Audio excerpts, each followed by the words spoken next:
მაგიდას რო უკურო სუფრას. ხო. ყველაზე ჯანსაღი სუფრა ვთვლით მე. ყველაზე ჯანსაღი სუფრა ქართული. გინდა ინდურს სამზარეულოს რო შეადარო. ხო. იქ კი ბატონო გემრიელია ინდური სამზარეულო, მაგრამ ჯანსაღი არ არის.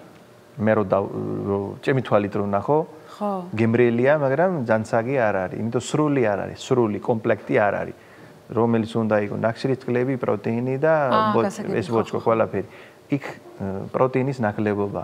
საქართველოს სამზარეულოში ყველაფერი არის, მაგრამ აქ პრობლემა რა არის? აქ კიდე უკუგმად ირჩევს ხალხი ჭამა, თვითონ არჩევა. იქიდან რა უნდა ჭამო.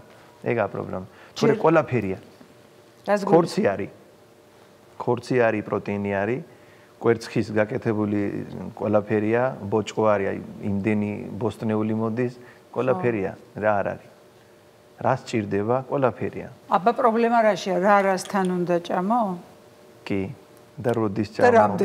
და რამდენი? პური, ეს პური რო არის, ესაა პრობლემა, კი. თეთრი თუ არა აქვს? სომეული, რასაც არის, ხორბალი არ არის კარგი ადამიანის ჯანმრთელობისთვის.